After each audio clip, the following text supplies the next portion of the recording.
पिछले सर्ग 66 में गुरु वशिष्ठ ने भगवान राम को यह समझाया कि आत्मा की वास्तविकता कैसी है। उन्होंने बताया कि कैसे ब्रह्मांड की उत्पत्ति और हमारी चेतना केवल एक माया के खेल हैं और यह ज्ञान आत्मा को बांधनों से मुक्त कर सकता है। आज हम सर्ग 67 का पाठ करेंगे, जहां वशिष्ठ जी आगे बताते हैं कि आत्मज्ञान ही सभी दुखों से मुक्ति का मार्ग है। अगर आप ऐसे गहन और प्रेरणादायक विचारों का आनंद लेते हैं तो चैनल को सब्सक्राइब करना न भूलें और हमारे साथ जुड़े रहें। चलिए अब सर्ग 67 की ओर बढ़ते हैं। योग वासिष्ठ महारामायण के सर्ग 67 में वशिष्ठ जी द्वारा आत्मा और मन की गहरी प्रकृति का वर्णन किया गया है। श्री रामचंद्र जी पूछते हैं कि यह जीवात्मा परमात्मा से किस प्रकार संबंध रखता है। क्या जीव परमात्मा का अंश है, कार्य है, या स्वयं परमात्मा ही है? इस पर वशिष्ठ जी समझाते हैं कि ब्रह्म अविकृत और अद्वितीय है, लेकिन अपनी अनंत माया शक्ति के कारण जीवों के रूप में प्रकट होकर विभिन्न खेलों में लिप्त होता है। वशिष्ठ जी बताते हैं कि मन के संकल्पों और संस्कारों से यह संसार उत्पन्न होता है। जीव और ब्रह्म में जो भेद प्रतीत होता है वह मन का भ्रम मात्र है। जैसे जल में तरंगे उत्पन्न होती हैं और विलीन हो जाती हैं, वैसे ही ब्रह्म से यह सृष्टि उत्पन्न होती है और उसी में विलीन हो जाती है। वशिष्ठ जी आत्मा की अवस्थाओं जैसे जागृत, स्वप्न, सुषुप्ति और तुरीय का उल्लेख करते हुए कहते हैं कि आत्मा हमेशा शुद्ध, अनंत और स्वतंत्र है, जबकि संसार का अनुभव मन की भ्रांति के कारण होता है। अंत में वशिष्ठ जी समझाते हैं कि यह संसार माया के कारण ही सत्य प्रतीत होता है, परंतु वास्तव में यह असत्य और भ्रमात्मक है। वशिष्ठ जी भगवान राम को जीव और ब्रह्म के बीच के संबंध के बारे में समझा रहे हैं। श्री रामचंद्र जी यह जानना चाहते हैं कि जीव का परमात्मा से क्या संबंध है। वे यह भी पूछते हैं कि क्या जीव परमात्मा का अंश है, उसका कार्य है, या स्वयं परमात्मा ही है। इस पर वशिष्ठ जी बताते हैं कि ब्रह्म में अनेकों शक्तियां हैं, जिनमें से एक माया शक्ति है जो ब्रह्म को भिन्न भिन्न रूपों में प्रकट करती है। वशिष्ठ जी बताते हैं कि ब्रह्म, जो कि सच्चिदानंद स्वरूप पूर्ण है, अपनी माया शक्ति के कारण ही जीव के रूप में प्रकट होता है। जीव अपने अज्ञान और भ्रम के कारण अपने आप को अलग मानता है। यह मन ही है जो संसार की विविधता का कारण बनता है। जब जीव के मन में संकल्प अर्थात इच्छाएं उत्पन्न होते हैं तो वे उसे विभिन्न प्रकार के कर्म और अनुभवों में बांध देते हैं।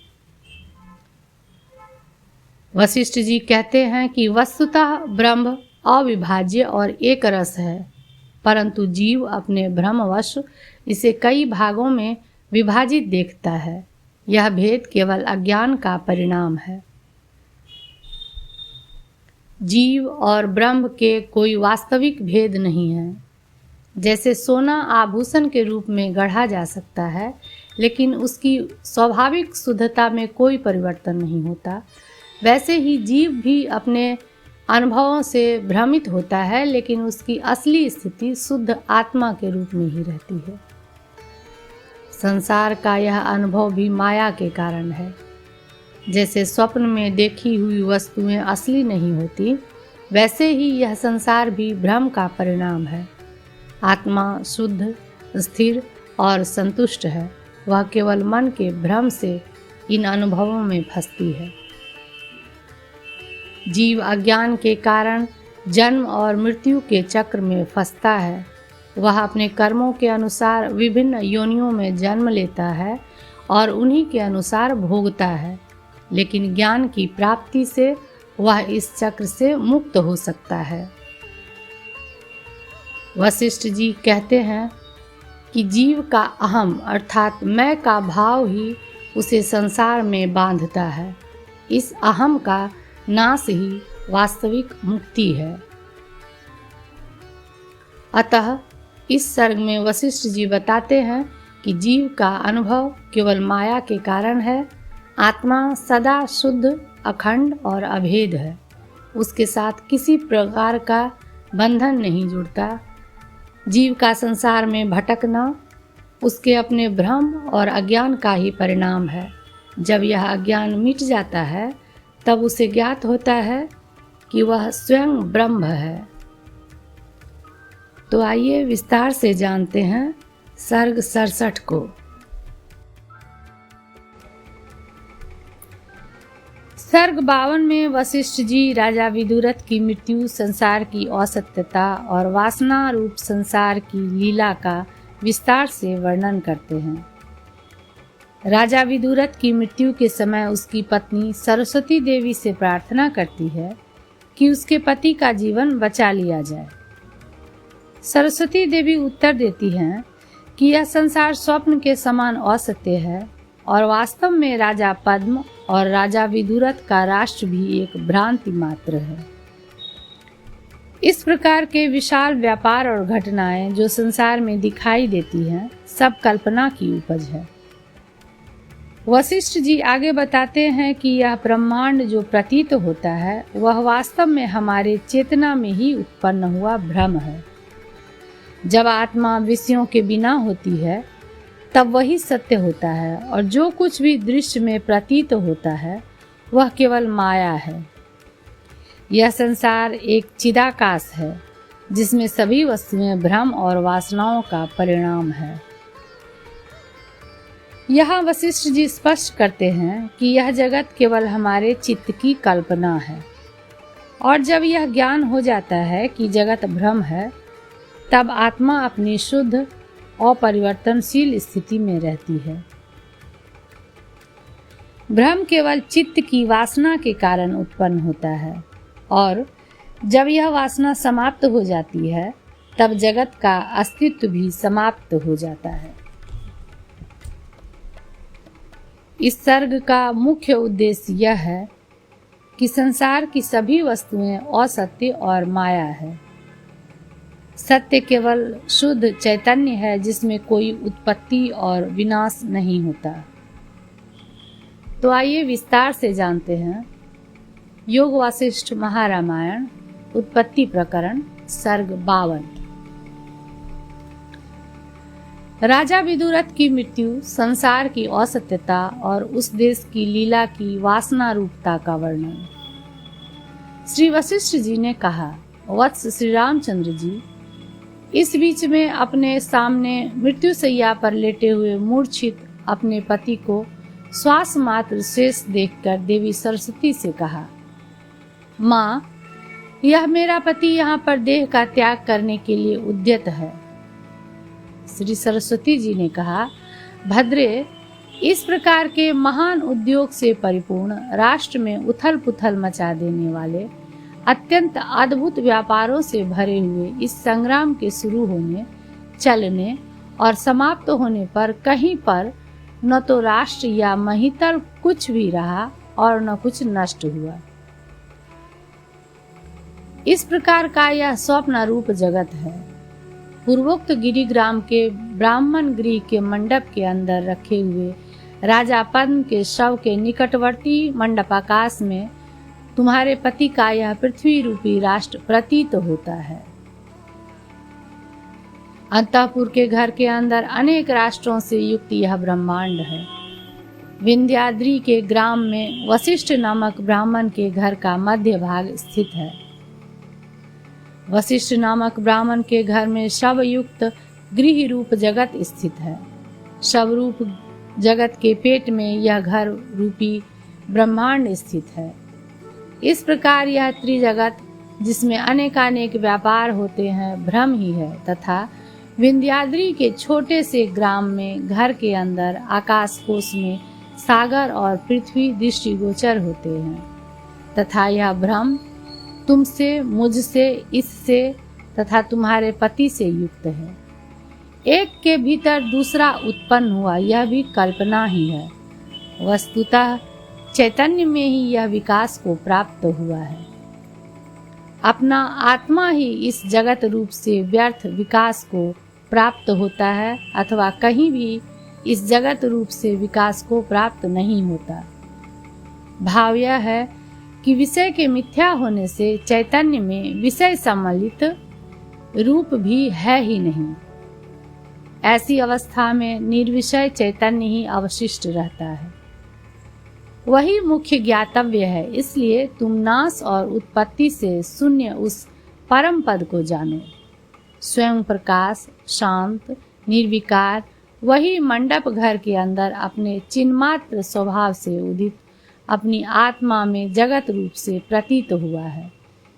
उससे अतिरिक्त दूसरी वस्तु नहीं है, ऐसी विद्वानों में प्रसिद्धि है। मंडप के अंतर्गत आकाश में भी जब जगत नहीं है, तब शुद्ध चिदाकाश में जगत नहीं है, इसमें तो कहना ही क्या है। इस आशय से कहते हैं। इस प्रकार अनेक व्यापारों से पूर्ण प्रतीत होने वाले उन मंडपों के भी अंदर शून्य आकाश ही है, जगत भ्रम नहीं है। अति क्षुद्र वस्तु के अंदर विशाल वस्तु का समावेश नहीं हो सकता। अतएव अल्प वस्तु में बृहत वस्तु की प्रतीति यदि भ्रम है, तो अत्यंत बृहत ब्रह्म का मंडप के अंदर समावेश होना संभव नहीं है। फिर शास्त्र और आचार्य के उपदेश से वहां पर ब्रह्म की प्रतीति भ्रम क्यों नहीं होगी। ऐसी शंका कर उपजीव्य विरोध होने से ऐसी शंका नहीं करनी चाहिए। यह कहते हैं, जब भ्रम का कोई दृष्टा ही नहीं है, तब भ्रम में भ्रमता ही कैसे होगी। इसलिए भ्रम की सत्ता है ही नहीं, और जो है वह निर्विकार परम चैतन्य ही है। भ्रम को देखने वाला दूसरा नहीं है, तो भ्रम ही भ्रम को देखे। इस पर कहते हैं, भ्रम असत दृश्य है। दृश्य दृष्टा पुरुष के व्यापार के फल का आधार होता है। यानी दृष्टा जो कुछ व्यापार करता है, उस व्यापार का फल जिसमें रहता है वह दृश्य है। अपने में अपने आप कोई भी व्यापार नहीं कर सकता, क्योंकि एक में कर्तृत्व भी रहे और कर्मत्व भी रहे, यह विरुद्ध है। इसलिए दृश्य भ्रम की दृष्टा और दृश्य दो दशाएं नहीं हो सकती है। दृष्टा के अभाव में दृश्य की सत्ता और स्फूर्ति भी सिद्ध नहीं हो सकती। यह दृष्टा और दृश्य के क्रम का अभाव द्वैत दशा में दूषण है, और अद्वैत दशा में तो वह भूषण है, ऐसा कहते हैं। अद्वैत में दृष्टा और दृश्य के क्रम का अभाव होने से वहां पर स्वभावतः है। आप उस परम पद को, जो नाश और उत्पत्ति रहित स्वयं प्रकाश, शांत, आदि और निर्विकार है, जगत रूप से प्रतीत जानो। अति अल्प स्थान में बृहत्तर वस्तु का समावेश न हो सकना भी दृश्य का ही दूषण है। सर्वाधिष्ठान चैतन्य का दूषण नहीं है। इस आशय से कहते हैं, मंडप गृह के भीतर अपने स्वभाव से उदित आत्मा रूप अपने घर में लोग अपने अपने व्यवहार के अनुकूल प्रशस्त प्रदेश की व्यवस्था कर विहार करते हैं, संचार करते हैं। यह कम आश्चर्य नहीं है। वहाँ पर तत्वज्ञ पुरुषों को न तो जगत की प्रतीति होती है और न किसी सृष्टि का ही अनुभव होता है। उक्त तत्वज्ञों के अनुभव रूप प्रत्यक्ष प्रमाण से यह निश्चित होता है कि अहंकार का साक्षी रूप अविनाशी चिदाकाश ही अज्ञानी की दृष्टि से जगत रूप से स्थित है। अनुमान प्रमाण से भी उक्त बात को सिद्ध करते हैं। मेरु आदि पर्वतों के समुदाय से युक्त वह संपूर्ण दृश्य निराकार ज्ञान रूप ही है। यह जैसा दिखाई देता है वैसा स्थूल रूप नहीं है, क्योंकि उसका जहाँ पर समावेश नहीं हो सकता, अत्यंत अल्प प्रदेश में तत्वज्ञों को उसकी प्रतीति हुई है, जैसे देह के अंदर स्वप्न में देखा गया महानगर। स्वप्न में सबके अनुभव से सिद्ध व्याप्ति को दिखलाते हैं। स्वप्नः कंठे समाविशेत। इस श्रुति के अनुसार कंठ से लेकर हृदय तक विलस्त भर स्थान में आत्म चैतन्य को ही पर्वत समुदायों से पूर्ण व्रज की नाई कठिन लाखों जगत के रूप में स्वप्न में सभी देखते हैं। जैसे बहुत से केले के कोमल पत्ते तह के साथ अल्प स्थान में सन्निविष्ट रहते हैं, वैसे ही अत्यंत सूक्ष्म चैतन्य में अनंत जगत रह सकते हैं। जैसे देह के अंदर स्वप्न महानगर दिखलाई देता है, वैसे ही चिदणु में तीनों जगत है, उसके अंदर भी चिदणु है, उनमें भी प्रत्येक में जगत है।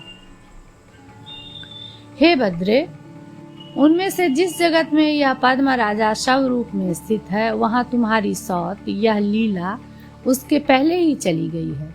यह लीला जो ही तुम्हारे सामने मूर्छा को प्राप्त हुई, त्यों ही तुम्हारे पति राजा पद्म के शव के निकट जा पहुंची है। लीला ने कहा, हे देवी, यह लीला वहां पर पहले देह धारिणी कैसे हो गई? जिस स्थिति में यह मेरी सौत है, उस स्थिति को प्राप्त होकर यह कैसे स्थित है? राजा पद्म के राजमहल में रहने वाले लोग इसका कैसा रूप देखते हैं और इसको क्या कहते हैं? यह सब संक्षेप से आप मुझसे कहिए। श्री देवी जी ने कहा, भद्रे सुनो, जैसे तुमने मुझसे पूछा है वह सब मैं संक्षेप में तुमसे कहती हूँ। यह तुम्हारा ही जो दूसरी लीला बनी हुई हो वृतांत है। इससे तुमको निश्चय हो जाएगा और इससे मरण, परलोक गमन आदि को भी, जिनको देखना कठिन है, तुम देख सकोगी।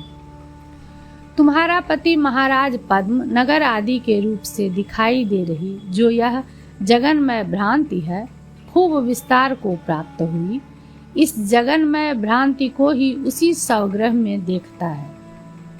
यह जो युद्ध तुमने देखा है, यह स्वप्न युद्ध के समान भ्रांति युद्ध ही था। यह लीला भी जिसके बारे में तुमने पूछा है, भ्रांति ही है। ये जो लोग हैं, वे जन्म आदि विकार से रहित आत्मा ही है। यहाँ जो मरण होता है वह भ्रम ही है, और यह संसार भी इस प्रकार भ्रमात्मक ही है। इसी भ्रम से राजा पद्म की लीला भार्या रूप से स्थित रही। तुम और वह दोनों सर्वांग सुंदरी ललनाएं स्वप्न मात्र ही हो।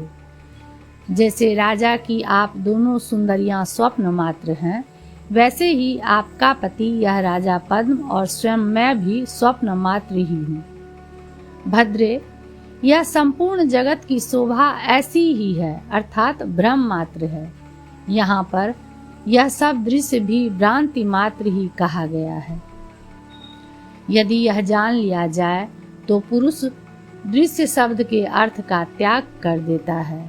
इस प्रकार यह अर्थात लीला, तुम, यह संसार, स्थिति और यह राजा, ये सब भ्रांति रूप ही हुए हैं। आत्मा की पूर्णता होने से केवल मैं आत्मा सत्यता को प्राप्त हूँ। ये राजा लोग और हम परस्पर अनुग्राह्य और अनुग्राहक रूप से परिचालित होकर इस प्रकार महाचिद घन की मिथ्या कल्पना स्थिति से बन गए हैं। वैसे ही यह लीला रूप रानी बन गई है,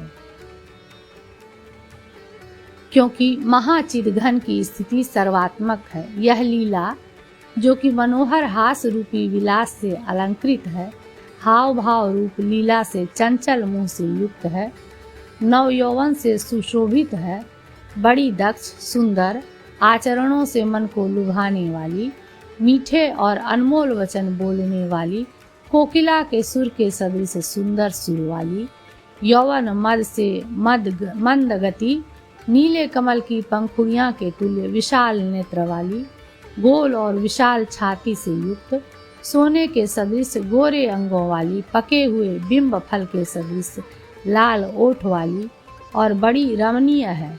तुम्हारे संकल्प रूप पद्म की जब मनोवृत्ति से उसकी वासना हुई, तब तुम्हारे सदृश आकार वाली यह चैतन्य रूप चमत्कार में स्थित हो गई। तुम्हारे पति के मरने के अनंतर ही तुरंत तुम्हारे संकल्प रूप तुम्हारे पति ने इसे अपने सामने देखा। यदि यह वासनामयी थी तो मेरे पति ने इसको सत्य रूप से कैसे अनुभव किया? इस पर कहती हैं, जब चित्त अभ्यासवश दृढ़ वासना से आदि भौतिक पदार्थ का अनुभव करता है, तब अनुभव से वह परमार्थ सत्य हो जाता है। परंतु वस्तुतः दृश्य ही प्रतिभासिक है। जब चित्त आदि भौतिक पदार्थों को विवेक ज्ञानाभ्यास से परमार्थ सत्य नहीं जानता, तब उसकी वासना से सत्य प्रपंच में प्रातिभासिकता का निश्चय होता है। मरण ज्ञान से पुनर्जन्म रूप भ्रम होने पर तुमको इस राजा ने पत्नी रूप से जाना और वासना में अन्य लीला रूपता को प्राप्त हुई तुमसे संगत हुआ। इस प्रकार इस राजा ने तुमको अपनी वासना रूप ही देखा और तुमने राजा को अपनी वासना में ही देखा। तुम भी आत्मा में पहले जैसे 3 ब्रह्मांडों की ब्रह्म में स्थिति दर्शाई गई है वैसे ही स्थित हो, क्योंकि आत्मा सर्वत्र व्यापक है, यानी सब वासनाओं में व्याप्त है। इसलिए ब्रह्म का सर्वाकार विवर्त उत्पन्न होता है। चूंकि ब्रह्म सर्वव्यापक है, अतएव जब जहाँ पर जैसी वासना होती है तब वहाँ पर वह तुरंत ही हो जाता है और विक्षेप शक्ति से उसका वैसा ही अनुभव करता है। ब्रह्म सर्वत्र संपूर्ण शक्तियों से युक्त है, अतएव जहाँ पर जिस जिस रूप से भोक्ता के अदृष्टवश जिस शक्ति का आविर्भाव कराता है वहाँ पर वह वैसा ही होता है और दृढ़ आग्रह रूप वासना के कारण वैसी ही उसकी प्रतीति होती है। जब इन 2 दंपतियों का मरणानुकूल मूर्छा का क्षण आया, तभी इन्होंने सबका जो आगे कहा जाएगा वासना के जागृत होने के कारण अपनी कल्पना से अनुभव किया कि ये हमारे पिता हैं और ये हमारी माताएं हैं, यह हमारा देश है, यह हमारी धन संपत्ति है, यह हमारा कर्म है और ऐसा कर्म हमने पूर्व जन्म में किया था। इस प्रकार हम लोगों का विवाह हुआ और इस प्रकार हम दोनों एकता को प्राप्त हुए। इनकी वह जनता भी जो कि कल्पनात्मक ही है, भोगकर्ता के अदृष्ट से सत्यता को प्राप्त हुई है। वैसे ही स्वप्न प्रतीति यहाँ पर प्रत्यक्ष दृष्टांत है। स्वाप्निक पुरुष भी स्वप्न काल में सत्यता को प्राप्त होते ही हैं। लीले इस प्रकार के अभिप्राय से युक्त लीला ने मेरी आराधना की थी कि मैं कभी विधवा न हो, और मैंने भी उसे वरदान दिया था। इस कारण वह बालिका यहाँ पर पहले ही मर गई है।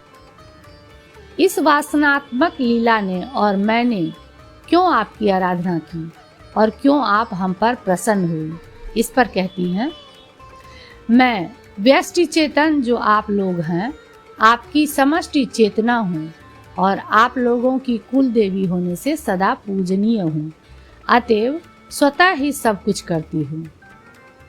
पहले यह कैसे प्राप्त हुई, इसका उत्तर देकर अब यह देह धारणी कैसे हुई, इस अंश का उत्तर देती है। वासना में इस लीला के देह से निकलने की इच्छा वाले अंगुष्ठ परिमाण वाले जीव ने प्राणवायु का रूप धारण किया। तदंतर मन से तत् पदार्थों की प्राप्ति के लिए उत्सुक होकर नाड़ी मार्ग से देह का परित्याग किया, यानी तस्य हृदयस्याग्रं प्रद्योतते तेन प्रद्योतेनैस आत्मा, अर्थात उसके हृदय का अग्रभाग प्रकाशित होता है। उस आत्म ज्योति रूप प्रद्योतन से यह आत्मा नेत्रों से, सिर से अथवा अन्यान्य शरीर भागों से निकलता है। इस श्रुति में कहे गए क्रम से नाड़ी मार्ग द्वारा देह का परित्याग किया। तदंतर वासना के कारण पूर्व जन्म के स्मरण से मरण मूर्छा के बाद जीव रूप से स्थित इस लीला ने इसी ब्रह्माकाश या भूताकाश रूप घर में बुद्धि में संकल्पित आगे कहे जाने वाले शरीर में गमन और कुमारी रूप प्राप्ति आदि पदार्थ देखे। चंद्रमंडल के सदृश मुख कांति वाली और मृग के तुल्य विशाल नेत्र वाली यह लीला, जिसकी सूर्य की किरणों से कमलिनी की नाई वासना रूपी कलियां खिल गई थी, जो लावण्यमयी होने के कारण स्वयं पति के लिए उपभोग की वस्तु थी और स्वयं भी सुंदर पति का उपभोग करना चाहती थी, भावनावश पूर्व देह की स्मृति से स्वप्न में जैसे पद्म ब्रह्मांड मंडल के भीतर जाकर पति से संयुक्त हो गई। 52वां सर्ग समाप्त। यह था सर्ग 67, जिसमें गुरु वशिष्ठ ने आत्मज्ञान की महत्ता पर जोर देते हुए हमें दिखाया कि कैसे यह ज्ञान हमें संसार के बंधनों से मुक्त कर सकता है। ये शिक्षाएं न केवल हमारी आध्यात्मिक यात्रा को प्रेरित करती हैं, बल्कि हमें एक नई दृष्टि भी देती हैं। अगर आपको यह सर्ग पसंद आया और आप आगे के सर्गों को सुनना चाहते हैं, तो अभी चैनल वशिष्ठ पथ को सब्सक्राइब करें और घंटी का बटन दबाएं ताकि आप हमारी हर नई प्रस्तुति से जुड़े रहें।